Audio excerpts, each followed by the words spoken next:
When looking for your favorite tools and supplies for your next flooring job, we have the absolute best place to shop online.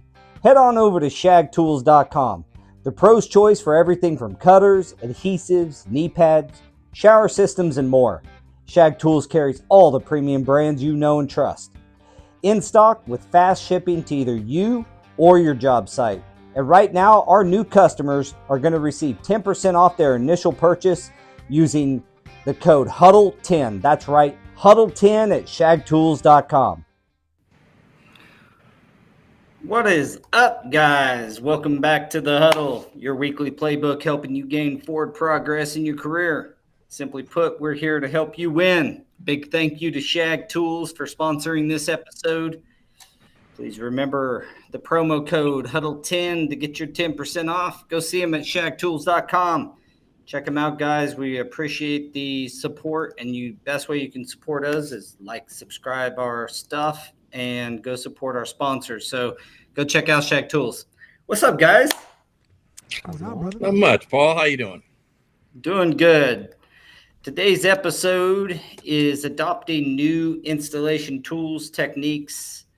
A new one just added, terminology, and I'd even add technology. So we got Robert Varden with us today, and Jorge is joining us as well. I will be here for a short time, but with me as always, Mr. Daniel and Jose Gonzalez from Preferred Floors up in Grand Rapids, Michigan. I guess it's Preferred Flooring. Let me get that right. Let me get my boys right. So, today we're going to be talking about like all the different techniques. There's not just like the old tried and true stuff, but we're going to be going into some of the, I should say, the boys and everybody's going to go through new stuff that comes out, where to find and stay up to date with the new stuff. Because, if you've been in flooring for more than 10 years, you've seen things come and go, and a little bit longer, you've probably seen adhesives come and go and fail and big problems. And so there's, joining this podcast, keeping up to date, as well as some of the information that the guys are going to give you will help you be more successful in your installation. So, Robert, welcome to the Huddle again, sir. Glad to have you on. Thank you, Paul. Actually honored to be here, buddy. And for everybody, Robert may not want me to tell you this, but he just had a knee replacement. So if he starts gigging out on us, all medicated up. Go ahead, let it out, brother. No, I think he skipped the medication for our podcast. So that shows you how special we are. Dealing with the pain instead. All right. Well, guys, I'm going to let you guys continue the conversation. Again, to our audience, go check out Shag Tools.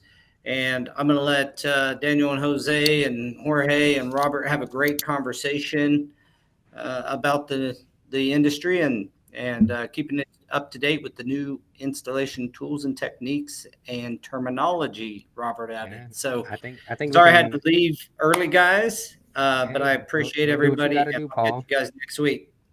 Sounds good. Have a good one, brother. All right. See you guys. Good seeing you, Robert. Seeing you, Jorge. You too, Paul. Hey, Robert, why don't we just start off with another brief history of who you are and how you got to where you're at? Sure, Daniel. I'll try to make it short. After 40-something years, it could. I was going to say, after 100 years in the trade. Again, older brother, 14 years old. Summers, mom would ship me off to him, and I'd lay floors. So did that through high school, out of high school, quick and easy gig. I've had a very, very blessed career. He did a lot of high-end commercial stuff, so we ended up on huge projects all over the country. Then when I went into it on my own at 21, same thing. Seems like the retailers and the dealers that I did most of the work for, large commercial projects around the country. Most of them in Texas at that point, when the oil crunch hit us here in the 80s. The MSA Industries, I don't know if some of you remember those folks, but they were the largest flooring contractor at one time. They had a base out of South San Francisco. So I went out there because things slowed up in Texas due to the oil crunch and kind of started up again out there. But, when I say blessed career, I started troubleshooting for manufacturers, traveling around the country. Next thing I know, I'm getting flown around the world to work with guys on different problems that they're having, different techniques that, again, things that we just picked up on the job. One of the things that I think I was sought after for the most was patterned carpets. And we had in the field developed a lot of different techniques to correct those patterned carpets. Did some video for Dow Chemical, did a bunch of work for different manufacturers. And so, yeah, I mean, it was pretty cool to, be flown around the world and open up schools in different places and train people all over the world. Very unique. So I feel very blessed. So my company, AFT, was founded in '88 when I first went to California. We always based it on 4 pillars, which was installation, education, training, and research.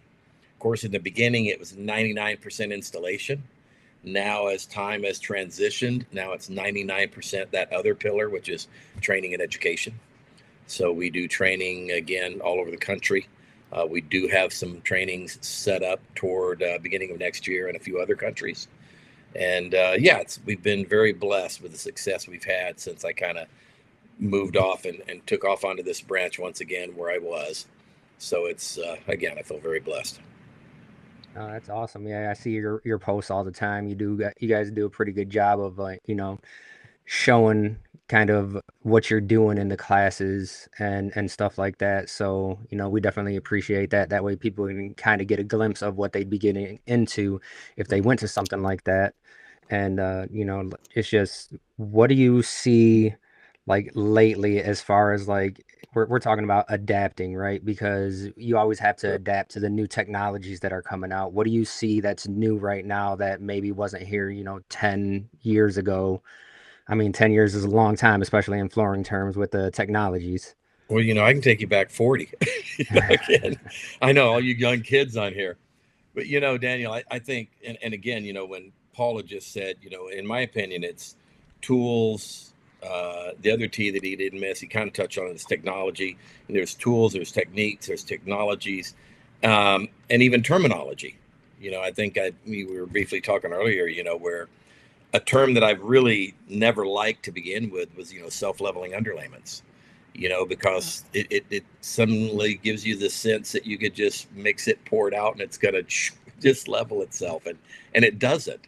So, thank goodness. I know Scott, the ANSI group, they got with ANSI, they put a group together, formed the body. And actually in January 24 was when it was first released, but it really hadn't gotten to the industry yet. But they're getting away from that term of self-leveling underlayments because they're now referring to them. I know that all the acronyms in our industries, instead of a, SLU now, self-leveling underlayment, it's going to be a FHCU, which is and it took me a while to remember this one. I had to keep looking at it, was flowable hydraulic cement underlayments.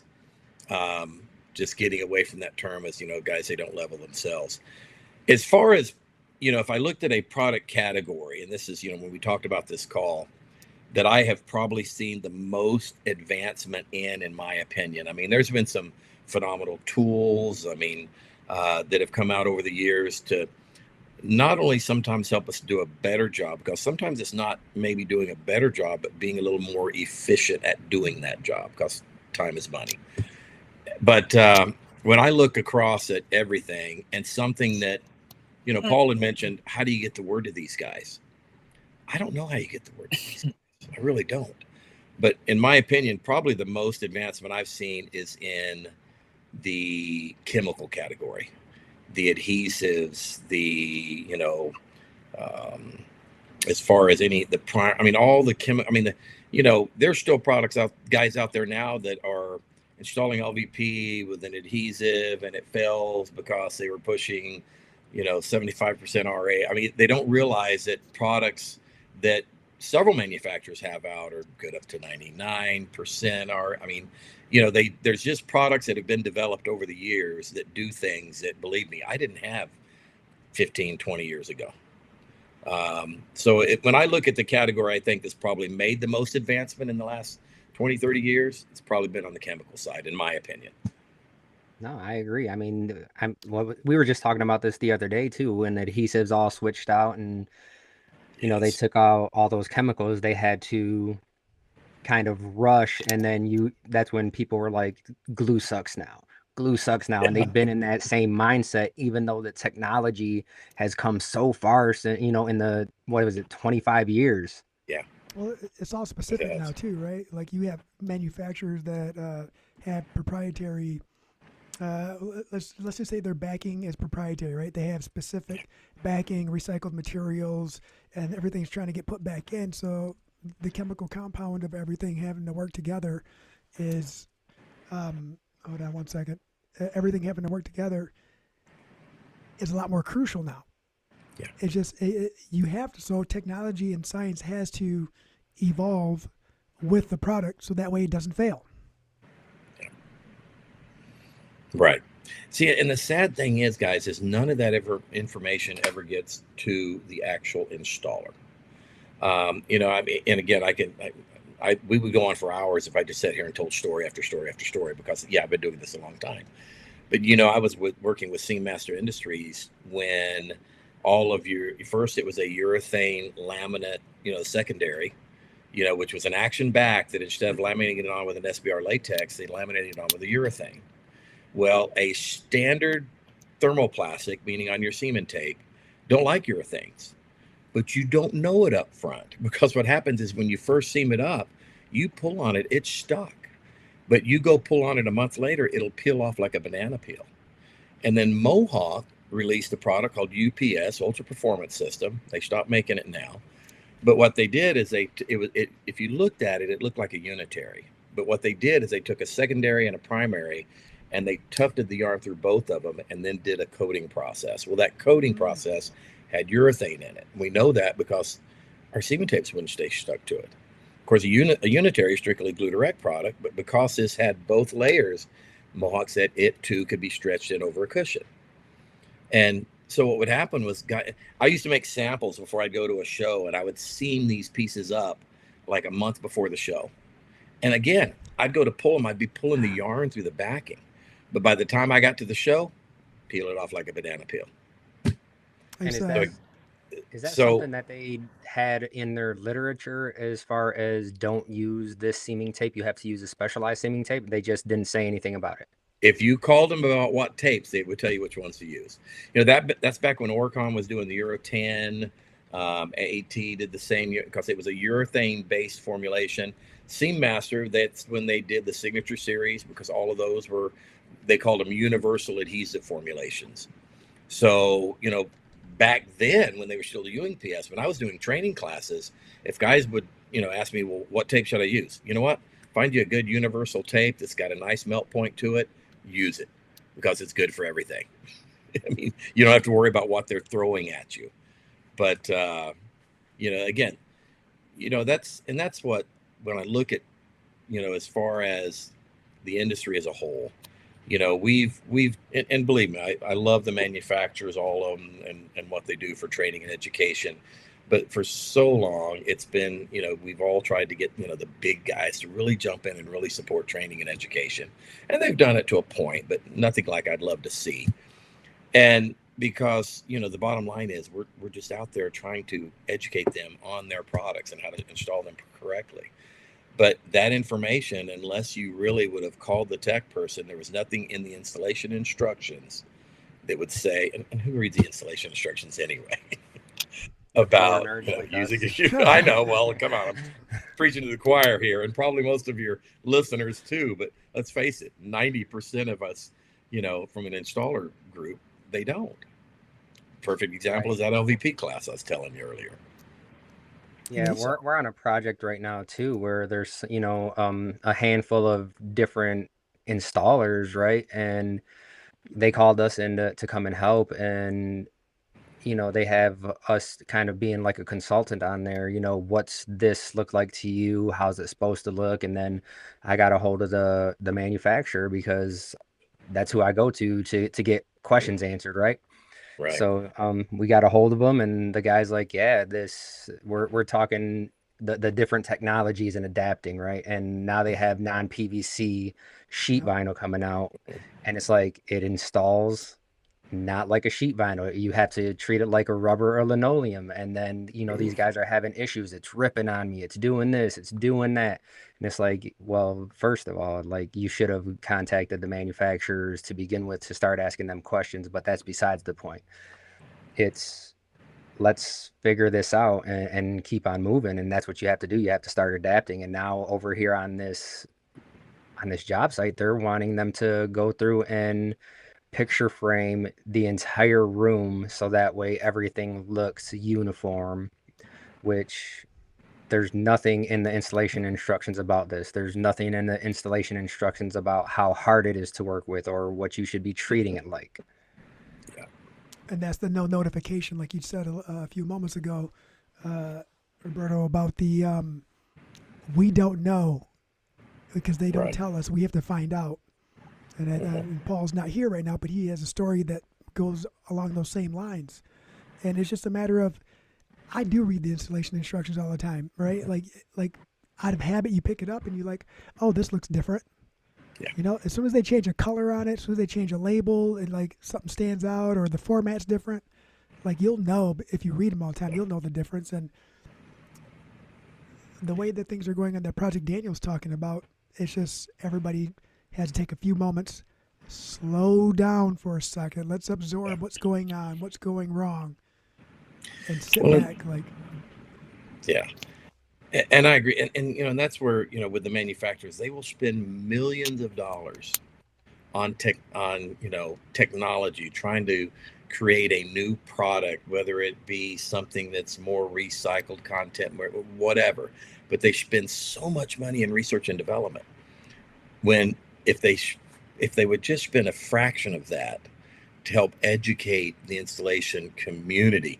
And there's great sources, like when Paul asked the question, so where do we go to get this information? I mean, not that I'm going to sit here and try to promote you to go to training, but really, even the training entities and the trainers, as good as we all are, it's even hard for us to keep up with it all. But that's the best recommendation I can make is to any of your listeners or anybody that's, trying to keep up and try to not run into that issue and that failure, is seek training and education. I don't care how good you are. I mean, between AFT, CFI, NAFCT, I mean, there's so many phenomenal training organizations out there.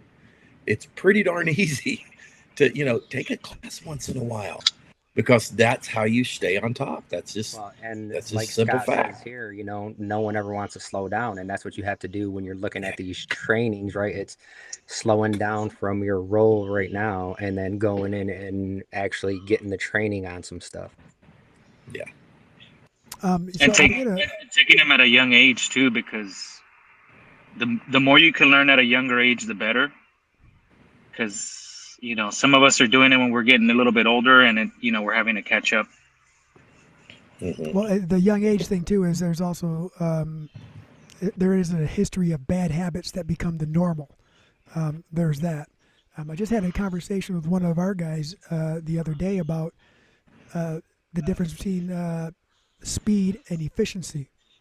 I said, yeah, you could be fast. I said, but if we're doing apples to apples and we do a project and you do it in 2 days and it takes me 3, and I don't have to go back, who's more efficient? Who's faster? Right. And then we had another conversation about it yesterday morning at the meeting. And I'm like, he's like, they were, someone was showing me how to do this and it took them 15 minutes to cut a door in. And it's like, well, if it's good in that 15 minutes, if you do it in 5, they do it in 15, but then we don't have to go back and replace it 3 times. Right. Right. It's just stuff like that. And I mean, they said that he was showing them and he still didn't get it right. So, I mean, you can still make mistakes, but the fact of the matter is it's not just doing the only thing that there's multiple ways to do it, and it's taking what everyone teaches you and then figuring out your own way sometimes, right? Because I mean, I've been in not necessarily classes with you, but I've seen you on stage and showing stuff and learning, and then I take things from you, things from other people, put everything together and then find my own way, and then that'll end up being how I teach it.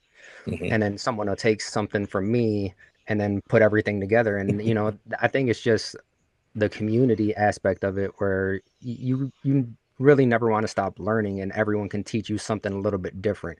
And that's why every single class that you go to is so great, because you can take one thing away and then it's beneficial just for that one thing. Brother, iron sharpens iron. You know what I mean? And that's really what it is. And you had said something I wanted to touch base on touch back on this about the big guys showing support, the manufacturers showing support, and they used to, until the legal terms got everybody in trouble at some point. Then everybody kind of said, well, I don't want to do that now. I don't want to back that up. We're still failing. They're still failing to install. They need to be by themselves. And there is that separation in our industry, because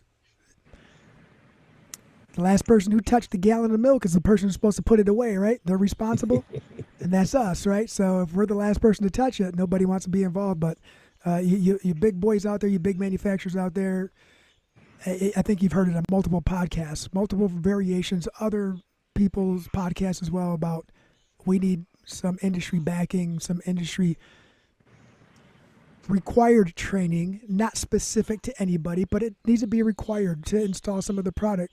It creates less failure for you guys. Long term, make more money. I just saw a question pop up, as far as which category needs the most training. And I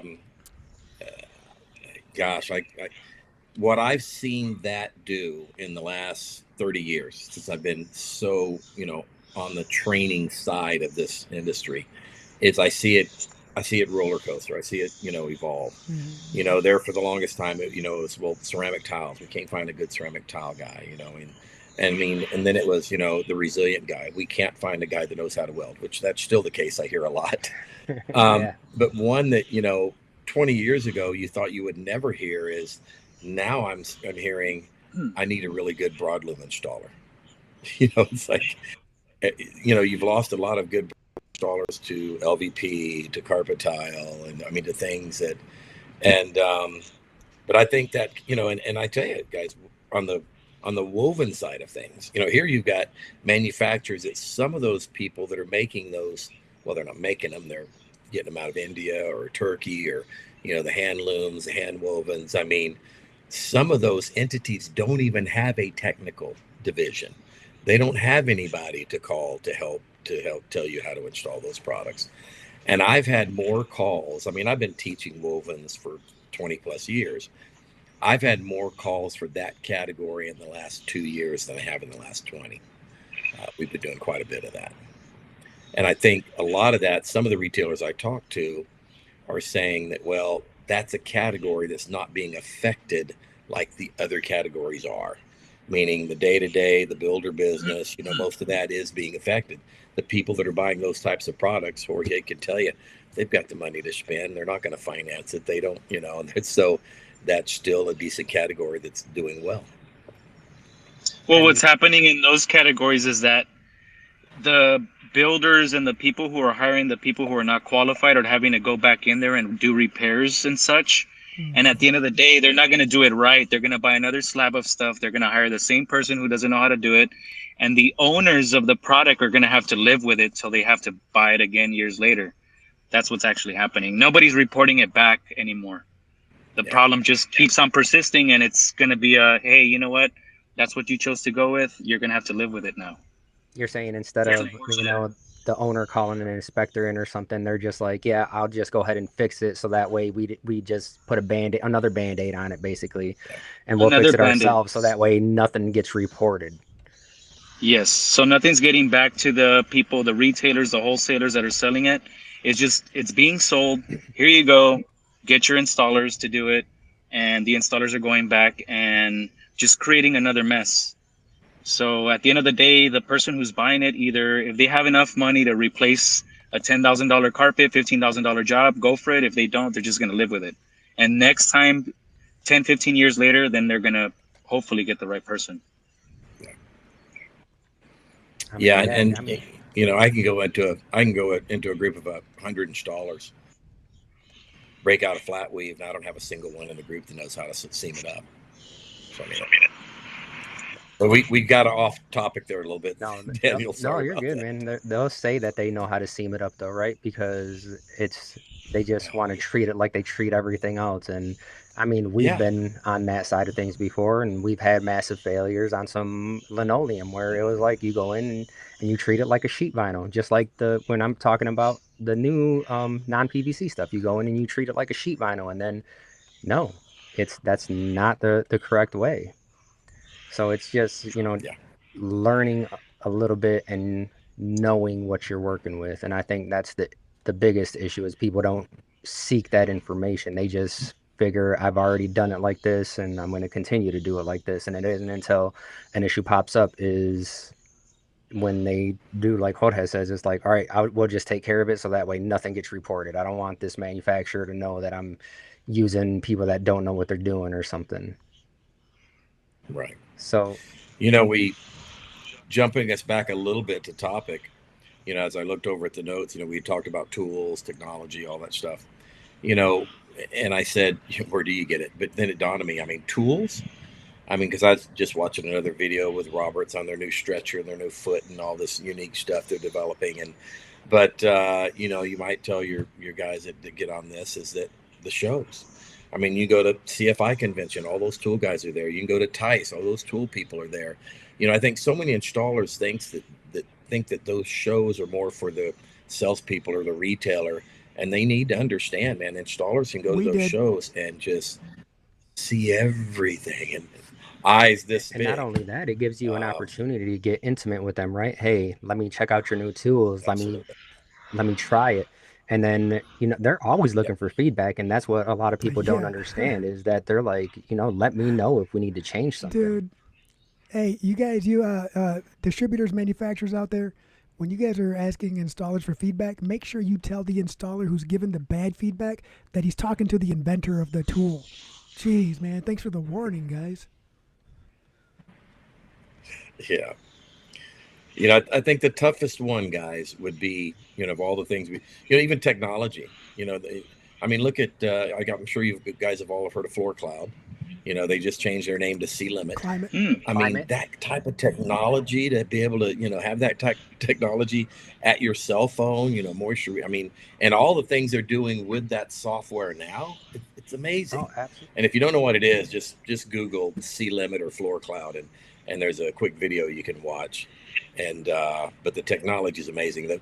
I remember they gave me about a 30-minute demo of the product and what all it would do, and at the end of it I'm like, oh my gosh, that was like, did I just watch an episode of the Jetsons? It was like, it just seemed so like, wow, that having that type of technology at your fingertips. Yeah, and we use it all the time now. And before, we used to treat moisture testing like you need to get someone else, right? Because I don't want it to be a conflict of interest. And now it's like, I got nothing to hide. You're seeing the same results I'm seeing in real time. So there's no reason to lie about anything. Mm-hmm. Now, earlier you were mentioning the LVP class, the one-day LVP class that you do. Can you kind of talk about that? Because I'm almost looking at the new installation techniques and stuff like that. We kind of got to go to what they're pushing out for DIY stuff, right? And then the more that something's looked at as DIY, it's like we don't need training for that because it's just a no-brainer. Can you kind of touch on how things aren't like that when you're installing? Well, I'll give you a perfect example, and this is kind of what I mentioned earlier.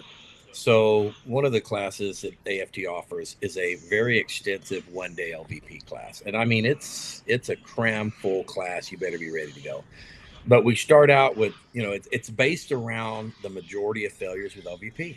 That's what we try to train mostly on is, most of what that product has the most failures and reason why. So, we start out with floor flatness, which is a big issue with floating floors, and floor flatness and how to check it. And we go around the warehouse literally because, I'll sometimes ask them, so you think this floor is ready to go? And they're like, yeah, it looks pretty smooth. And suddenly we're throwing a straight edge on it, and we've got 3/8, inch variations within 6 feet. Ooh. So, floor flatness, we go through priming the floor, prepping the floor, obviously in the other order, but The first, we've gone through trammel points. We go through balancing the materials. All of that. One of the first floor we do is a glue direct floor, and we actually installed that one on a chevron because, again, talk about techniques. There's unique techniques that we've developed over the years on how to very quickly, take those angles, flip flop the material back and forth, face back, put it on a chop saw. I can cut 6 boards at a time at the exact same angle I need to get. It's just different techniques we use, and we show all that. We've gone through all that. We've gone through balancing. They do 2 floating floors. Again, all this is in one day. The first floating floor, I kind of let them go with it. They've already covered a lot of material, and it's 2 guys per module, 4x8 module. They go to town on this module, and they're just, they're full of themselves, man. They're just grabbing that stuff and knocking this 4x8 out. While they're doing that, I'm going over either, and manufacturers, don't make me do a QR code on the box to get my installation instructions. It's hard enough to get an installer to read an insert or a print on a box. And if he's got to break out his cell phone and pull it up on a QR code, forget about it. But I'm doing that while they're installing. So I'm pulling the insert out. And I call them the 4 numbers in my class. Okay, so I take the sheet, I find my 4 numbers. Those 4 numbers that I call them floor flatness, expansion, joint stagger, smallest plank. Okay, those are my 4 numbers. I then take the biggest fat black marker that I have in my box, the big fat one. The guys are done. And I take that marker and 4-inch, you're supposed to have 8-inch joint stagger. I circle it with that big back marker. They're butted to the wall there with less than an 1/8 inch of expansion. I'm running a big fat line. And the guys are just like, they got this look. And then they're walking around to follow me to every module. Guys, to this date, I've had hundreds of guys go through that class in the last 3 years. To this date, I've not had one module pass. Wow. And the reason I like to use that shock and awe factor is because then I have the conversation with them. And guys, right now, retailers are getting absolute fed up. I've talked to retailers that won't even try to sell laminate. They're trying to sell LVP. They're trying to steer them to laminate because of all the issues we're having now with a product that was supposed to be just so great, right? And I tell them, I say, guys, the problem is here's a problem. The floor is going to fail for whatever reason. An independent, I won't talk about independence. That could be another subject altogether. Gets out there. He knows these numbers. He knows the product he's going to look at prior to getting there. He may not put the black marks all over the floor like I did, but they're going to deny the claim because you didn't follow the installation instructions, even though the reason for the failure probably had nothing whatsoever to do with whether it was joint stagger or expansion because another thing I do, guys, I do an inspection review process. I've got 1,200 and something members across the country that I get inspection reports, the photos. I was just looking at a big claim on an LVP project the other day. It's a rigid product that they glued down. They got a permission from the manufacturer to glue it down. It failed miserably. It was so rigid it wouldn't dip into the small dips in the floor. Now they're walking on it. It's sounding like potato chips. I mean, you guys all know where I'm going with this. And it's like, well, who's to blame? They asked me my opinion. I said, well, one, the manufacturer never should have told them to glue it down. It was okay to glue it down. But anyway, you got to stop me sometimes, guys, because I'll just I think keep that's rambling. one of the issues too, right? Is it's always pointing the finger at someone else, and being on the installation side, it usually comes down to we're the last ones to be pointed at. It's always technically the last ones and the first ones, right? Because we went through everything and now it's still your fault.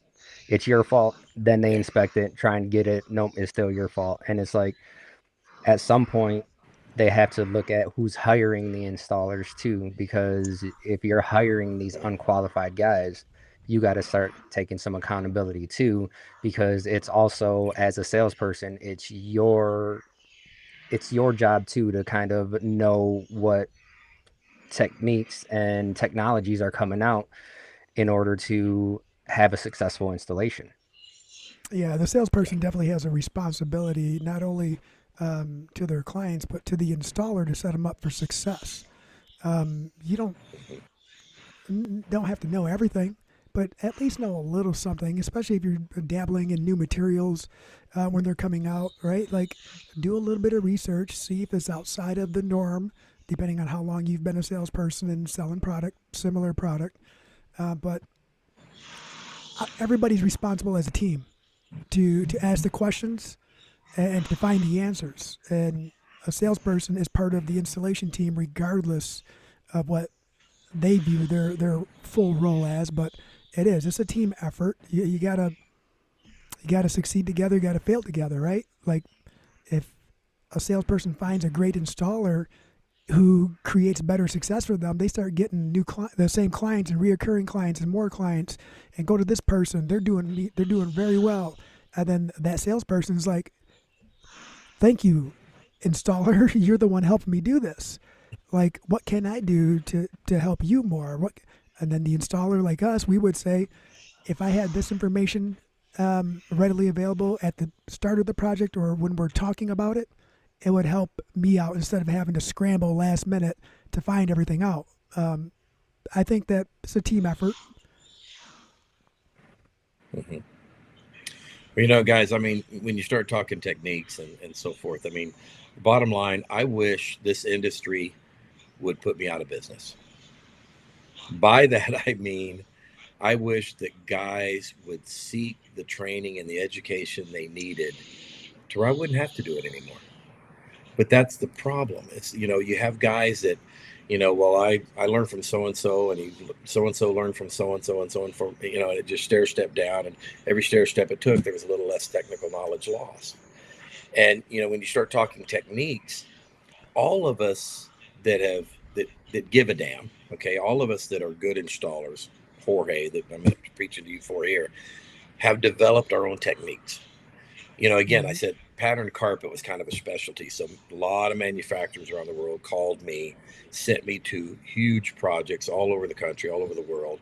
Robert, we've got this bow, this skewed, it's got an attached, urethane foam on it. Can you go work with these guys and get it done? So there were certain techniques that we developed in the field to do that, to correct those issues. And of course, a lot of that's what we teach in the class right now. And I was blessed to do a lot of training with the legendary Jim Walker. Okay. And Jim Walker used to have a say, and he would flat tell you, he goes, look, we've learned a lot of stuff in our careers, and we're going to teach you this, teach you that. But trust me, if you show us something that we haven't seen and we like it, we will steal it. Okay. Because that's the bottom line is, I'm not some master whatever. I've just been in it a long time. I'm pretty creative. So we come up with some unique ways to do different things. We've learned other unique things from other guys. So we've got this all massive knowledge that more than anything, guys, I just want to be able to share as much. I want to empty my head as much as I can before I just spend the rest of my time hanging out in Belize. So, oh, yeah. But that sounds horrible. That sounds like a horrible time. I know. Yeah, and the class I went to, when I went to go visit you out in Fort Worth, I mean, that was intense. That was a lot of information. Just that one day, I think it was a 2-day class. And I mean, great facility, a lot of information. These individuals that are taking the training are getting top-notch quality instruction for sure. Any good trainer, we don't do it for the money. There's no money in training, guys. Just straight up. But I'd say maybe at least once a month sometimes.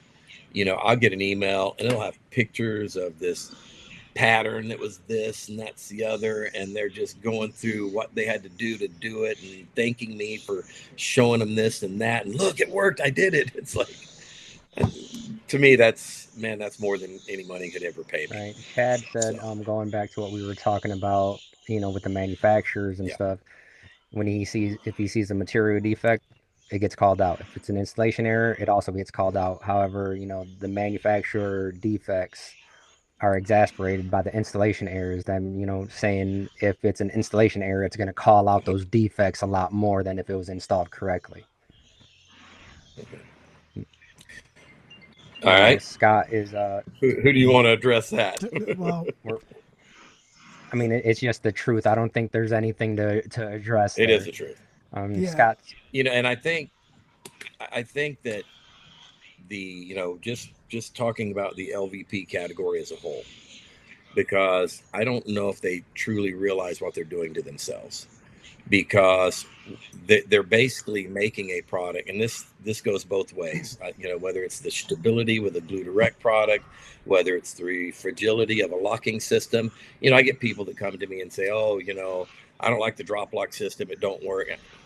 Guys, I've tested them all. I've seen the test results from all of them. It comes down to, if you're installing it right, you're installing it properly, all of them perform great, so long as, again, the prep to this.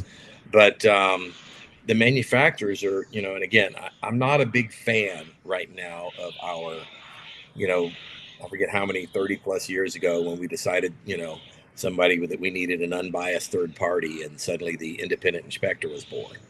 It was supposed to be just that. It was supposed to be an unbiased third party that was going out to evaluate what was going on. In my opinion, and I know a lot of people you'll probably get heat on this. In my opinion, I feel that has evolved into that so many independent, and again, guys, I read a ton of reports every month I get sent to me. And it's crazy the stuff that I'm reading. But I feel that their job now is to go out and try to get their commissioning party off the hook. That's what they feel they're being sent out there to do, because the report I'm reading is obvious that they're just trying to get their commissioning party off the hook. Well, most of the time, who's the commissioning party? The manufacturer. So exactly.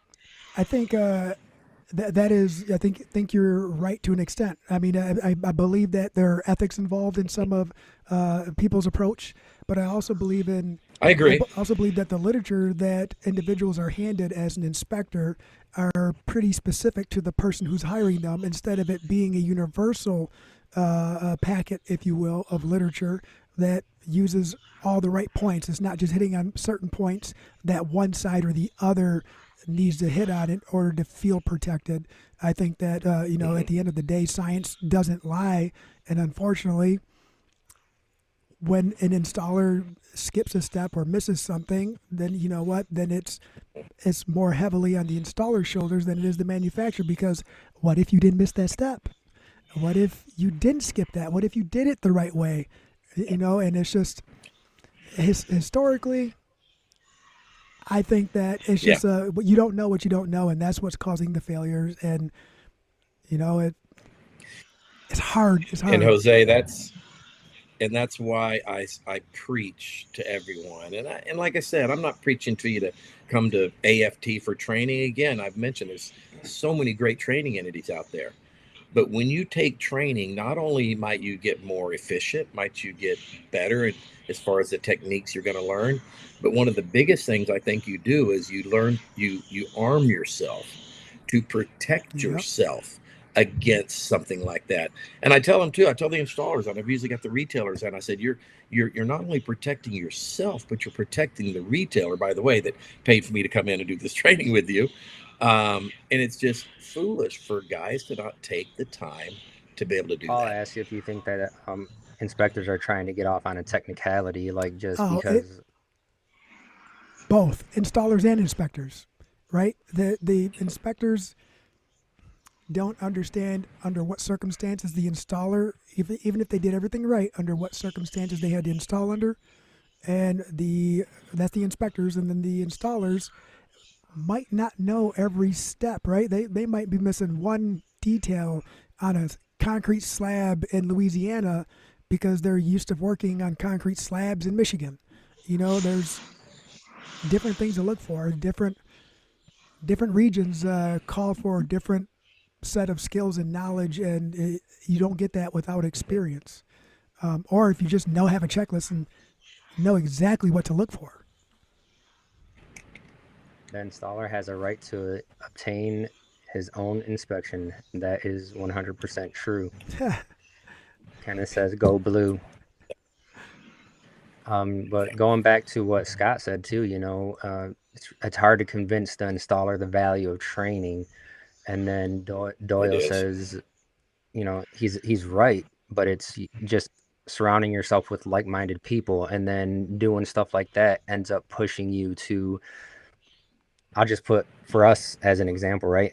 I'm a gadget guy. So anytime there's a new tool, I'm trying to get a new tool and use it. Sometimes I love them, sometimes I don't. But I've been through trainings where they're using the same stuff that they've been using, since the 80s. And yeah, it does work, but my tools are going to work just as efficiently, if not more, because, going back to Flash Cove and Heat Weld, I'm not going to have carbonation on my heat weld, so I'm not gonna have black spots in it everywhere like you might. And yeah, that might work good for you, but when you're trying to teach someone that doesn't know what they're doing, it's a lot more difficult than with the new technology that's out right now. So no, I agree, guys. And again, there's a lot of unique. I mean, I remember just seeing the little round roller. I forget. I know you guys had posted a little bit. Yeah, I mean, seeing stuff like that, and I'm not even really a resilient kind of guy, but I'm looking at that thinking, you mean that just now came out? Isn't it weird, right? Like, I know that it is. Sometimes I see tools and they come out, and I'm like, oh my gosh, why did it take this long for somebody to make one of those? And that tool, you could use it for a massage too on your legs. Well, it works really good. Jose uses it for I might have to try that. Rolling out some baseball mitts. So I like to relace gloves, right? Like that's my zen. Sometimes I need a break and do the palm adhesive in there, and we try to adhere the leather back to the padding in the inside, and that's what I use. I use that because it works really well. I put it on my hand, it works really well. So Doyle says that we need to more training on how to qualify what a good product is, so that way we can sell quality product with quality installers for a win-win situation. And I think that's like, does it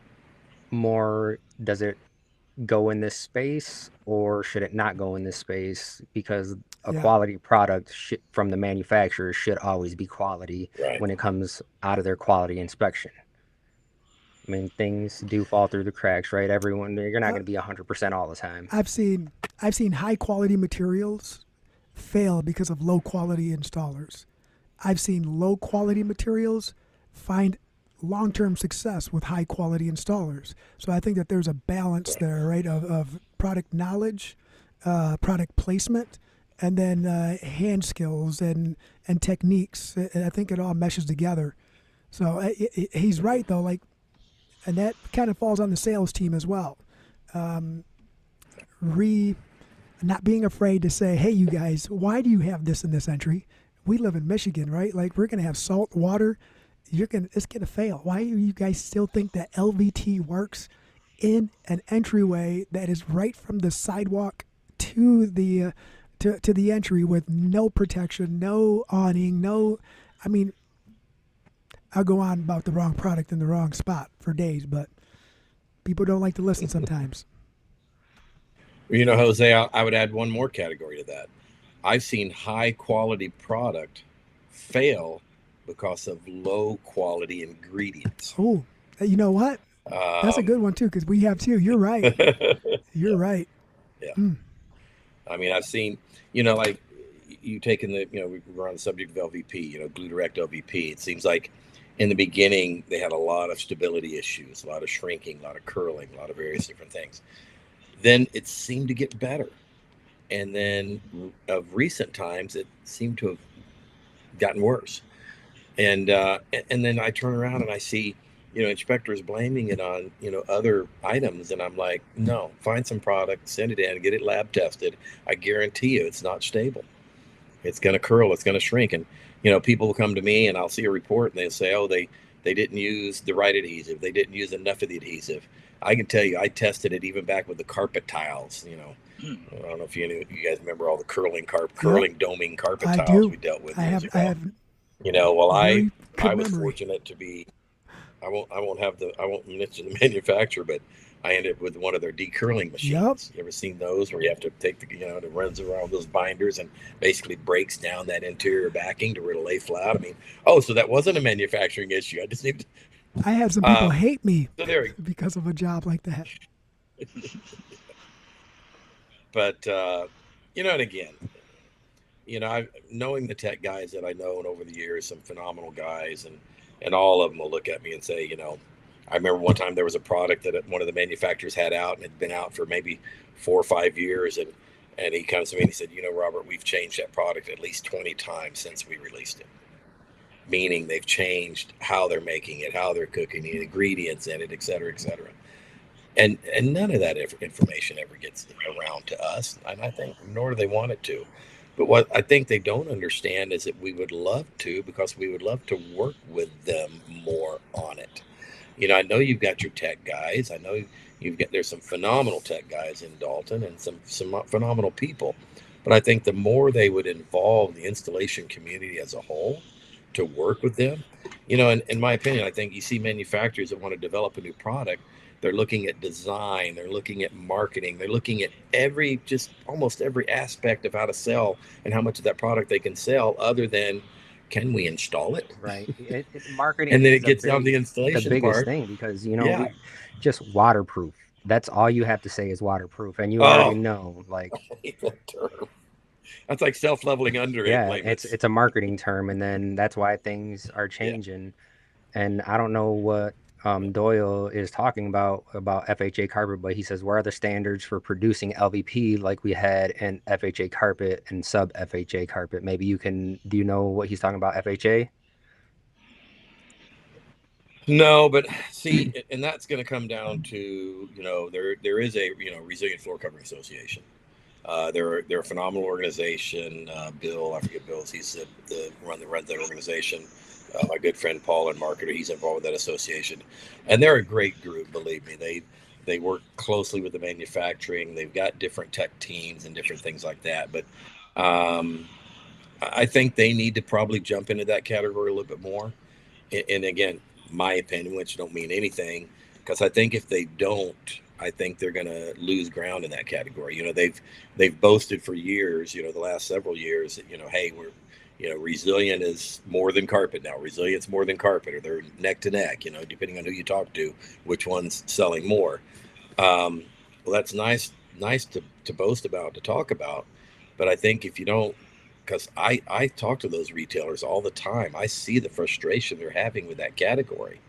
And so I think if maybe, whether it's Resilient Floor Covering Association, manufacturers, I don't know, but somebody needs to maybe address some of it, or else, like I said, I've talked to at least 2 dealers in the last year that are trying to steer them away from LVP and put them in laminate. I want to say, do you not remember the issues we have with laminate? Or they're marketing it as the best thing, because everyone is having so many issues, and like I don't know. But it's like, when I put Unite together, we try to unite training and education, and to just again get so much of the industry, and what you guys have been doing, by the way, with this, and I haven't said it yet, has been phenomenal. I try to watch what I can, or review here and there when I can, but because anything, I think, that is bringing more and more of the industry together instead of working in the silos that we've all worked in for so many years.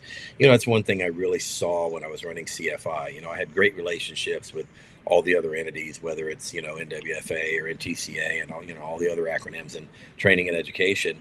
And that's one of the things I saw, that, all of us only have so much bandwidth, meaning we only have so much, be it marketing, be it whatever. And obviously the goal is, if you narrow everything down from a training standpoint, what is our real goal? Getting butts in the seats to be trained. I mean, that's our hardest task. We can do a lot of different things, and we can do them really well, but the bottom line is, if we are a training entity, that's what we want to do the most, and getting butts in the seats. So that was the whole purpose of me founding Unite and paying to have it all put together and founded and nonprofit, was simply to bring those training entities together, to work together, to expand the bandwidth of all of them. Right. And it's done pretty well, I got to say, and get us involved in, Build My Future programs and high school programs and recruitment. I mean, anything and everything to try to, raise the bar on the installation side. Right, because at some point we all got to realize that we're all in this together, and if we're fighting against each other, it's just gonna, tear people apart. So just got to kind of lean in and Absolutely. partner up with whoever you can, because just look at, on our side, it's, if I have a question for anything, you always want, someone in your phone that you're going to be able to call. I've called Jorge for questions on binding and stuff, and he wouldn't even bind the stuff for me. He said, no, you could probably find someone to do it cheaper there. It's messed Called up. him because I couldn't find the specs on a referral that we got all the way from Texas, right? And like nobody wanted to give me the exact specs. It was all over the place, and he was spot on. Yeah. That's awesome. But one thing, yeah, he does more than just sit up there and smile. Al Gladden does want to know when AFT trainings are coming to Bow Hackers Training Center. That's Beaumont Flooring. Yeah. Well, Scott and I talked about that, and we do, and I think Scott's listening as well. Scott and I talked about, us plugging a class up in there. And so, again, this knee thing kind of took me out for a month here, but, the fall is going to be busy as well. The beginning of, next 26 is going to be crazy with all the new programs we've launched. But no, it is something Steve and I have both talked, or Scott and I have both talked, and we are going to be setting something up there, Al. So we'll see you out there, buddy. So I know that we're getting pretty close to our time limit here, and and I just want to ask you a question for installers out there, and it's going to be I think it's going to be like a compound, two different answers, right? And they'll probably apply to both, but is there a word of advice or any advice that you would give a seasoned installer? It doesn't matter if they're 10 or 30 years in. A little word of advice to someone who's seasoned. And then the same question for a new installer coming into the industry. Well, if it were me answering that question, yep, it's going to be the same answer to both of them. And that comes from, Jose, I'm out training a lot. And in my classes, I'll have that 30-year veteran. And I'll have this 2-year and 5-year and 10-year. And it would be the same answer to both. Seek training and education. And even if it's not from a training entity, seek it amongst yourself. Google, there's videos, there's things. I get a lot of calls. Guys have got, I got one the other day. He's got I shouldn't even say this, but he's got a Axminster double stick job coming up, and he's never installed double stick. Oh. Right away, I'm worried for the guy, and we're walking step by step. We're talking about cushions. We're talking about adhesives. But, there again, it's, guys are taking things on that, especially now that times get slow, they're taking things on that they really shouldn't be, or at least maybe seek some training and education to where you can maybe muscle your way through it. But same thing, called, though. Whether they're 30 years, 2 years. He called. Yeah. A lot of people don't do that. Yeah, he did. No, and I do give when him they're credit. in trouble, not before they started. I know. Believe me, I get more post calls than I do pre calls. So no, for sure. I think we're about wrapped up here, guys. We've been on for an hour already, and it just goes so fast, man. Yeah. Man, it did. And we talked about earlier about the resilient guys, the flash cove and the heat weld. We do have a training coming up with the NAFCT over at America's Floor Source, October 20th through the 24th. So make sure you guys, if you want to get some training, everyone talks about getting some training. Now's the time. You got to start signing up. Even if you go to, you were talking about the Resilient Floor Covering Institute, right? They got free CEUs right on their website. There's plenty of ways that you can learn. It's just a matter of do you want to? Yeah. Do you want to learn? You'll like Jason's place. That's a great place. And Sarah, who coordinates Sarah's all the amazing. Training and education. Yeah. She is. She's awesome. We've been there. Well, I've been there. Daniel's been there a couple times. Oh, great. Good deal. Jeremy says he can't wait for the heat weld and flash cove certification. Hey, happy birthday, brother. Oh, yeah, it is Jeremy's birthday. I texted him earlier. Doya says, let's jump the fence and ask the same questions to the retailer of everything that we've been talking about. The retailers do have to get more involved too, and I think a lot of the, I don't want to say a lot of them, but I've seen some salesmen going through trainings. The last time I did the flash cove and heat weld, there was like 4 or 5 salespeople in there that are just like, I just want to learn about it so I can, why is it priced the way that it is the big thing. And I was talking to some of the salespeople, on some of the projects, and it's like, you guys really don't understand that if I come in here and this is flat laying base, I'm doing this in 2 days. If it's flash cove, that automatically puts it at another 5 days, and you're trying to price it like similar. So no, there's definitely a lot of options out there for everyone, and you just have to, look them up, start getting involved. Give Absolutely. give AFT a call and go learn how to do a bunch of stuff with I mean, you guys got classes for everything, don't you? Well, basically, it's mostly, all carpet, LVP. We do some resilient, but, talking with Scott and others, I think I'm going to kind of turn that over to you guys. So we just, and on the carpet side, it's the full gamut, from high-end commercial, pattern correction, hand loomed, hand wovens, flat weaves, you name it. Oh, the fun And stuff. one thing unique I think about what we do is that like I've got a class right now. I've got a 2-day class coming up in Boise, Idaho. And we custom tailor the class. Every class we do, we don't just go by. I mean, we've got our laid out curriculums for all these different classes, but we have Zoom calls, conversations with the owners, the project managers.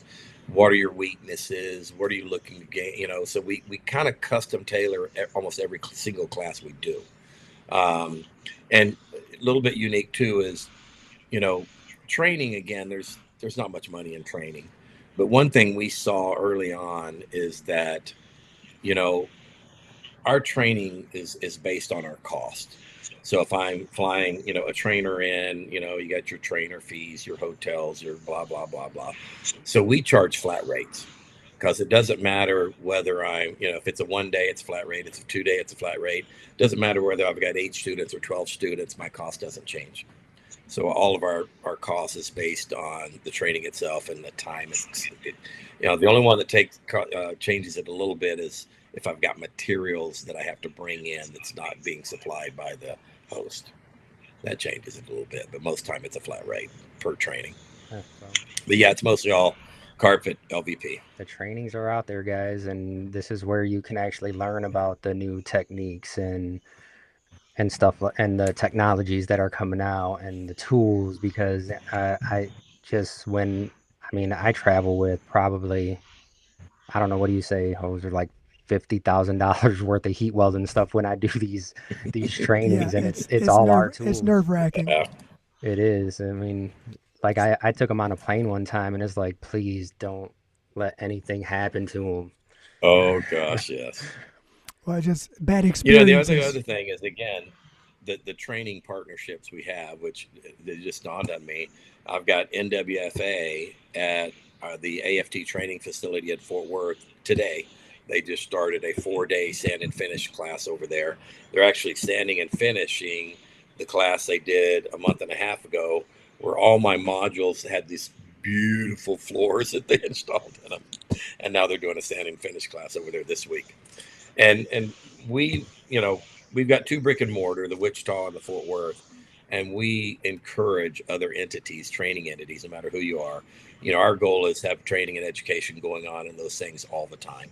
So whether it's a manufacturer training, a training entity training, those facilities are open to any of those training entities at no charge whatsoever. And that's the thing too. We're always looking for trainers everywhere. So if you know your stuff, we're looking for you. Like we can't, no one has the time to go out and find everyone.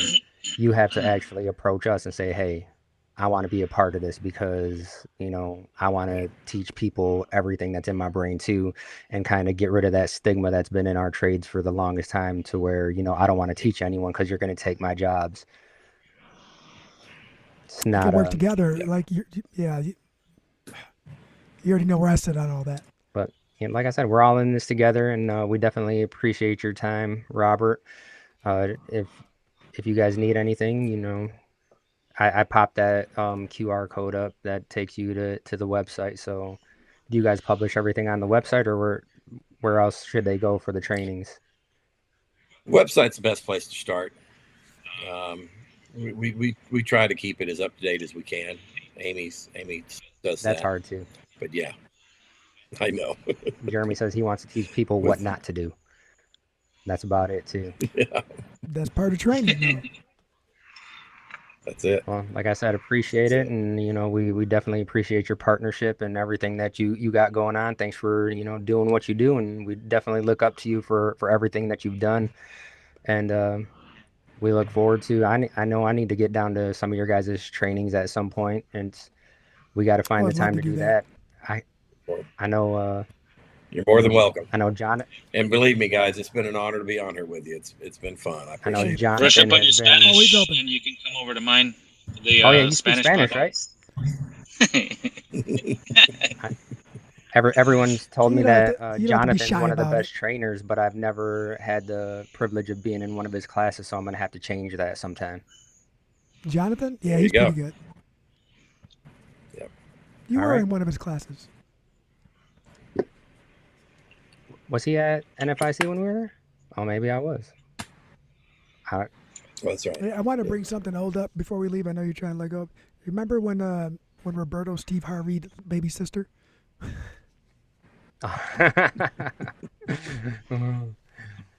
And the winner is nope, not that one. Yeah. Well, you know, just FYI too, because it just came up here just about 3 days ago.